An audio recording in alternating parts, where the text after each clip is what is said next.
Assalamualaikum warahmatullahi wabarakatuh. Waalaikumsalam warahmatullahi wabarakatuh. Waalaikumsalam Baiklah, kami akan mempresentasikan dari mata kuliah simulasi dan pemodelan dari kelompok 6 yang berjudul Analisis Sesional dan Siklik yang beranggota Ariful Fikri, Dini Saputri Lestari, Dilhar Fandi, Muhammad Fadil Habibi, dan Rafael Daniel Lumban Tobing.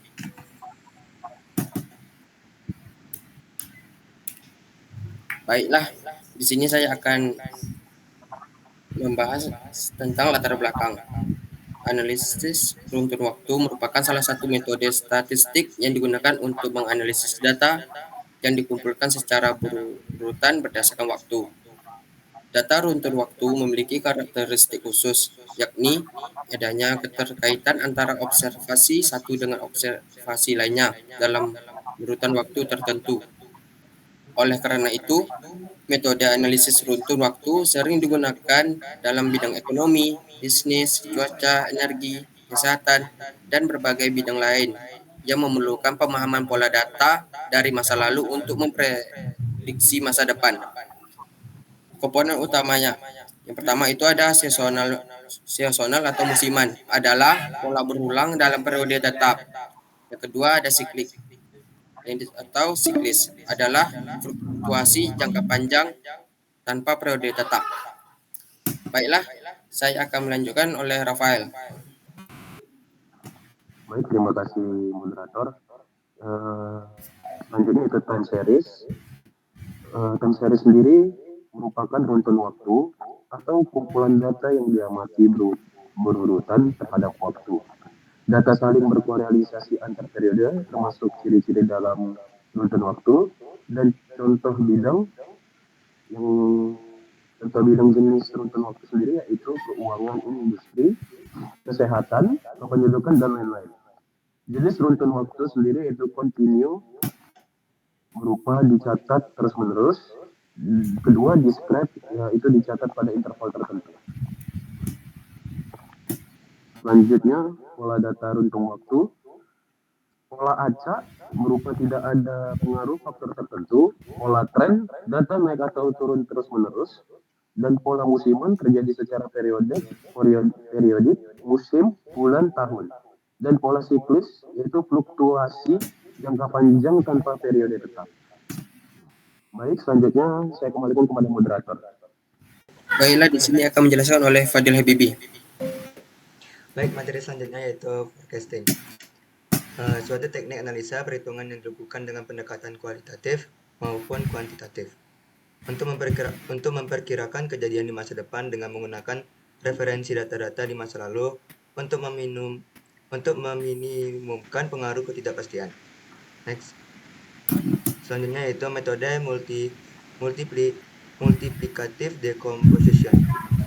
Metode ini sering digunakan tidak hanya dalam menghasilkan ramalan, tetapi juga menghasilkan informasi mengenai komponen deret berkala dan dampak dari berbagai faktor, seperti tren, siklus, musiman atau seasonal, dan kelacakan irregular pada hasil yang diamati.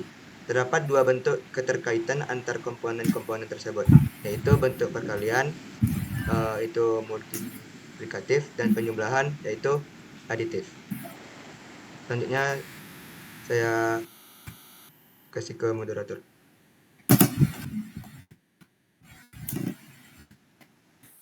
Baiklah, di sini akan dijelaskan oleh Ariful Fikri. Baik, terima kasih Dilvan. Nah, saya di sini akan menjelaskan apa itu seasonal. Seasonal itu adalah bagian dari analisis runtun waktu yang menunjukkan pada perubahan data yang berulang secara teratur dalam periode tertentu, misalnya setiap bulan, tahun, dan lain-lainnya. Nah, digunakan untuk memahami perilaku sistem periodik seperti penjualan atau produksi. Nah, yang lebih gampang yang untuk dimudah dipahami itu, seasonal itu seperti penjualan baju setiap tahun gitu. Itu kan bersifat musiman. Nah, tiap tahunnya itu pasti di tanggal tertentu, misalnya di bulan, di mana bulan akhir atau di bulan Desember, itu peningkatan penjualan baju itu tiap tahunnya itu sama gitu. Nah, itu yang dinamakan sezonal atau musiman. Nah, kenapa pentingnya analisis sezonal ini?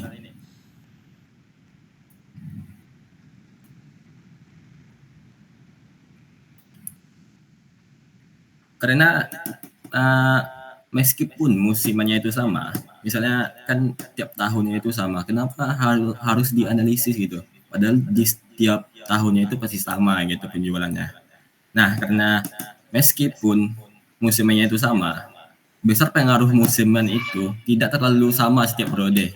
Seasonal index ini perlu untuk mengukur seberapa kuat pengaruh musiman itu terhadap data. Misalnya setiap Desember, memang musimnya itu ramai gitu penjualannya. Tapi tingkat keramaian itu bisa berbeda-beda. Kadang tinggi sekali. Nah, dengan menghitung seasonal ini, kita tahu beberapa kali lipat atau beberapa persen pengaruh musiman itu terhadap penjualan. Sehingga peramalan itu tidak hanya mengandalkan asumsi musimnya sama gitu. Kita nggak boleh mengandalkan asumsi musimnya sama tiap tahun. Tetapi berdasarkan angka real yang menunjukkan pola musiman dari data sebelumnya. Materi selanjutnya akan dijelaskan oleh Dini.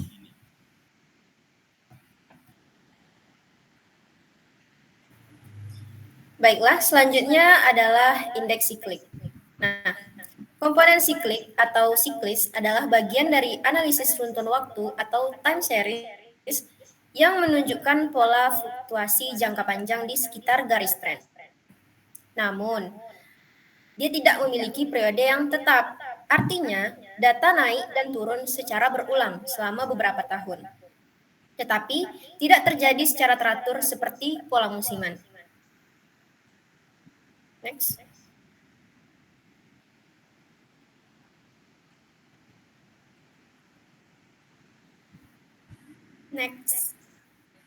Nah, pentingnya analisis siklik adalah untuk mengidentifikasi fluktuasi jangka panjang, lalu untuk membedakan antara tren dan siklus. Lalu pentingnya analisis siklik selanjutnya adalah untuk menentukan fase pengembangan sistem dan juga memprediksi arah jangka panjang fenomena. Nah, ciri-ciri analisis siklik adalah periodenya itu tidak tetap, bisa 2-10 tahun. Lalu fluktuasinya mengikuti arah tren utama.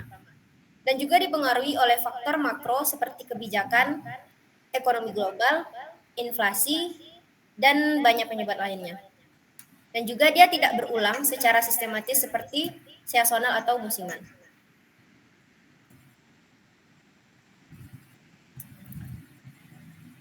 Ada faktor penyebab pola siklik, yaitu siklus ekonomi, kebijakan pemerintah, perubahan sosial dan teknologi, dan tidak berulang secara sistematis seperti musiman.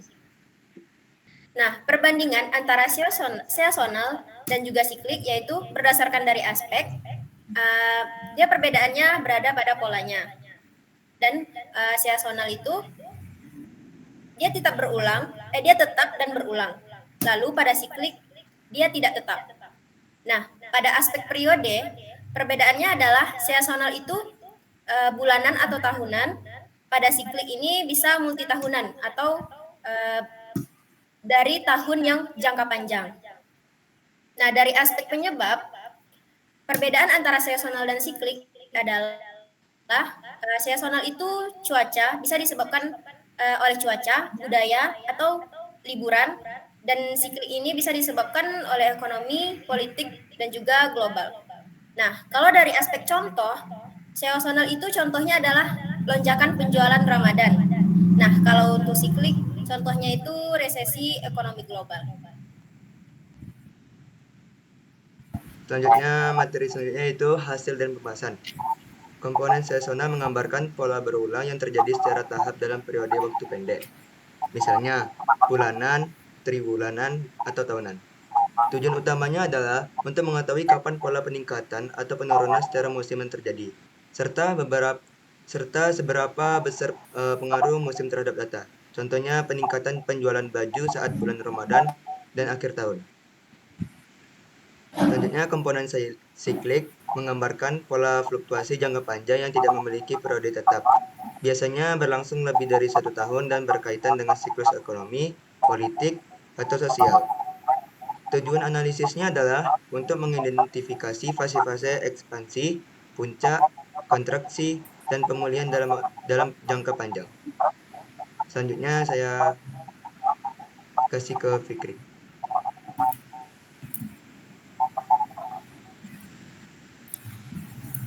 Nah, di sini saya akan membacakan hasil dan interpretasi pada praktikum sesonal. Nah, data yang digunakan yaitu data penjualan barang PT Agri Nusa Jaya Sentosa, yaitu barang A selama 1 tahun pada periode 2018. Nah, ini menggunakan rumus multiplicative decomposition. Di situ awalnya itu bisa kita lihat itu menentukan session, menghitung rata-rata penjualan, menghitung nilai rasio, menghitung seasonal index, menghitung nilai smoothed, habis itu menghitung tren, menghitung periode yang akan datangnya, dan menghitung mengalihkan nilai tren dan indeks musiman. Nah, nanti didapat MAD-nya itu. MAD itu mengukur rata-rata selisih antara data aktual dan hasil peramaran. Nah, di situ juga terdapat MSE atau mengukur rata-rata kuadrat dari selisih tersebut. Nah, juga terdapat MAPE, itu mengukur persentase kesalahan terhadap nilai aktual. Nah, untuk step-step dan rumus-rumusnya nanti akan dijelaskan pada praktikum di kelas. Nah, selanjutnya yaitu hasil interpretasi praktikum siklik yang akan dijelaskan oleh Dini.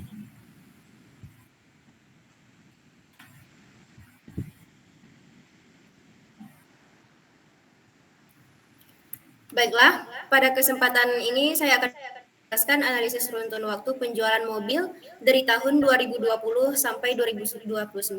Nah, data ini kami gunakan untuk melihat pola siklis dan meramal pada penjualan pada tahun 2030. Nah, sebelum kita mengetahuinya, kita harus tahu apa itu tren. Tren adalah arah umum pergerakan data dalam jangka panjang, apakah naik atau turun. Rumus dari tren yang kami gunakan adalah titik awal ditambah dengan kemiringan garis pada tahun keberapa yang kita pilih. Nah, dengan rumus ini, kita bisa mengetahui nilai tren setiap tahun. Nah, karena kita akan meramal, contohnya pada data ini, kita meramal pada tahun 2030, kami menggunakan teknik eksponensial smoothing. Teknik eksponensial smoothing atau pemulusan eksponensial adalah metode peramalan yang memakai bobot. Data terbaru diberi bobot lebih besar. Nah, rumusnya adalah alfa dikali dengan data aktual ditambah dengan pengurangan 1 dikurangi dengan alfa, lalu dikali dengan forecast lama. Nah, di sini kami menggunakan alfanya yaitu 0,3 karena jika alfa mendekati 1, itu sangat mengikuti data terbaru.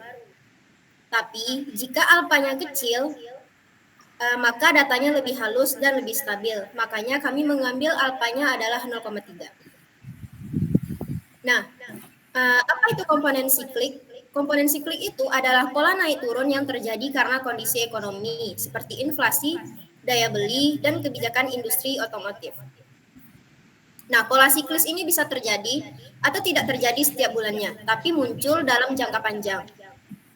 Di sini ada siklik multiplikatif atau pada model ini siklus dihitung sebagai perbandingan antara data aktual dan tren. Rumusnya yaitu data aktual dibagi dengan nilai tren. Jika nilai pada siklik multiplikatif ini lebih dari 1, maka penjualannya itu sedang bagus atau ekonominya kuat. Tapi jika nilai dari siklik multiplikatif ini di bawah 1, maka penjualannya turun atau ekonominya melemah. Nah, rata-rata indeks ini digunakan untuk memperbaiki ramalan. Nah, di sini ada juga siklik aditif. Model aditif ini memakai selisih, bukan perbandingan seperti siklik multiplikatif tadi. Rumusnya yaitu data aktual dikurangi dengan nilai tren. Nah, nilai ini menunjukkan berapa unit penjualan yang naik atau turun dari tren. Nah, kenapa perlu dua jenis siklik aditif dan multiplikatif ini? Aditif dipakai jika variasinya naik turun hanya beda beberapa unit. Tapi multiplikatif dipakai jika naik turun berubah secara persentase. Contohnya, aditif itu selisih 100 unit setiap tahunnya. Lalu multiplikatif naik 10% atau sampai dengan 20% setiap tahunnya. Nah, pada data ini kami menggunakan 5 cara, yaitu menghitung garis tren, lalu kami mendapatkan nilai tren pada tahun 2030, lalu kami menghitung nilai siklik indeks multiplikatif atau siklik aditifnya, lalu kami ambil rata-ratanya, dan kami gunakan untuk memodifikasi ramalan pada tahun 2030. Nah, analisis ini sudah menunjukkan bahwa penjualan mobil mengalami naik turun mengikuti kondisi ekonomi dengan menggabungkan tren dan komponen siklik. Ramalan tahun 2030 menjadi lebih akurat. Sekian saya kembalikan kepada moderator. Baik, terima kasih semuanya. Di sini saya akan menjelaskan kesimpulan dari PPT kami. Yang pertama itu analisis runtur waktu membantu memahami pola perubahan data dari masa ke masa. Yang kedua, komponen seasonal menggambarkan pola perubahan yang berulang secara teratur pada periode tetap seperti bulanan atau tahunan. Komponen siklik menggambarkan fluktuasi jangka panjang di sekitar garis tren yang tidak memiliki periode tetap. Yang terakhir itu melalui praktikum di Microsoft Excel, kedua komponen ini dapat diidentifikasi dengan mudah untuk mendukung proses peramalan dan pengambilan keputusan yang lebih akurat. Baik, sekian dari saya dan kawan semuanya. Saya akhiri dengan wabillahi taufiq hidayah. Assalamualaikum warahmatullahi wabarakatuh.